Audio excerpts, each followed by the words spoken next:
for your own good. Welcome back to Weekly Wisdom. I'm Pastor Cheryl.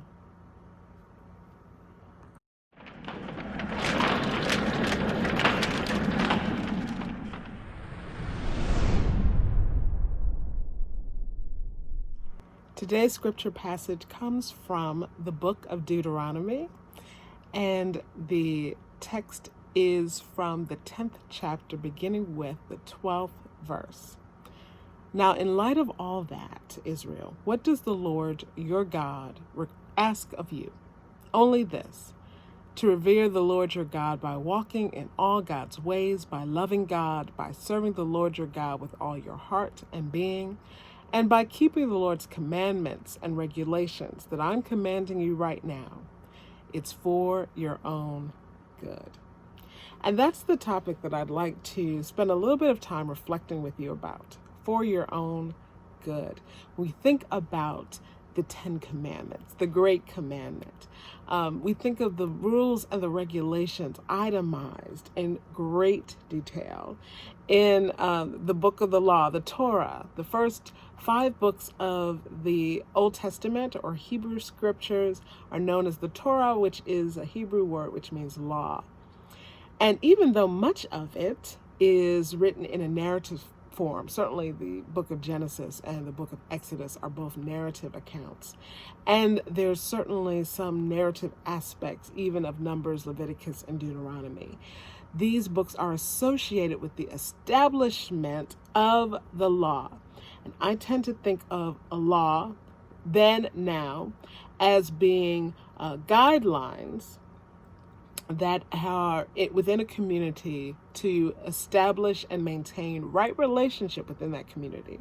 And so the law's purpose is to maintain right relationship between members of the community, and in this case, a faith community that includes a right relationship with God, but also neighbor. You think of the great commandment as Jesus encapsulate all of the law into basically a one-sentence elevator speech, saying what's the greatest commandment? To love the Lord your God and to love your neighbor as yourself.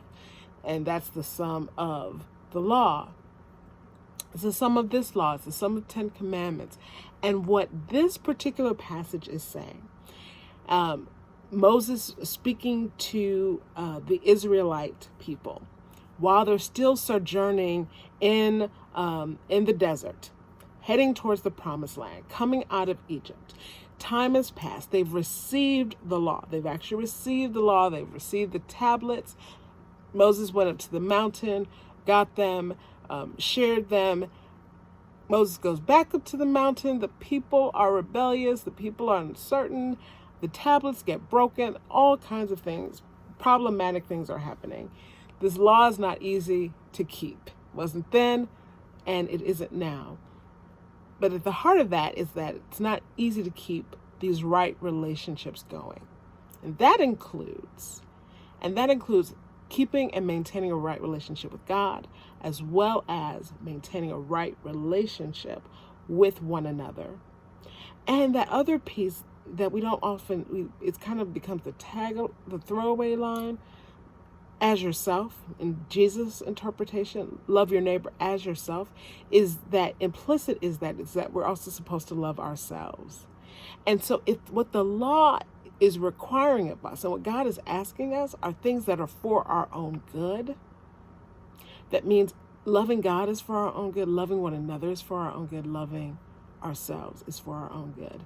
And so these laws are not to be restrictive or to hamper us. They're not to be a launching pad for condemnation of others or judgment upon others, but it's supposed to be a launching pad for love. It's supposed to be a way for us to quantify and create an understanding or framework for what it means and what it looks like to love God, to love neighbor, and to love ourselves. So I encourage us to begin to think differently about what the law meant and what it means. And within that framework, as we evaluate our current legal system, as we see that happening in our culture at this time, and in our larger community as a nation here in the United States, at least, that the question becomes, do our current laws, do they serve that same purpose of maintaining right relationship? And I think that when we explore it from that sense, then we can evaluate. I don't like the term law and order. I really don't. It chafes me. One, because yes, it becomes a way of expressing a way that marginalizes and oppresses people in a systematic way. So that certainly is very problematic. But it also makes order the end goal of law. And based on my definition and based on my interpretation of the scripture, and what I hear God saying through Moses and certainly in Jesus Christ, is that it's law and love, not law and order. So if it's law to serve the purpose of bringing about love, of bringing about right relationship, about mending and healing and restoring and delivering restitution and recovery and making things right between us in community, then the framework of law and order, which can lead to condemnation, which can lead to more oppression. It can lead to more of a rift in relationships in the community.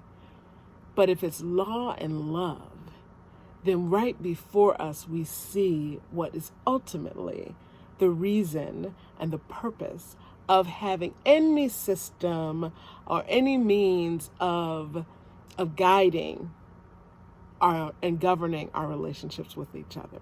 So I encourage us to think about that, and I think that that's for our own good, and it's not just my own individual good, but it's our good as a community of people, and certainly as the people created by God for God's purposes and God's glory. Thank you for joining me for another weekly wisdom. I pray this has been a blessing for you. Tell me your thoughts about the law, what that means to you, and how this framework might help, not just in terms of our faith life, but in terms of our communal life, if we begin to think of law in a different way and to embrace this understanding of as a way of loving each other more fully and more fruitfully. Until we come back together again, love God, love your neighbor, and yes, love yourself. Be blessed.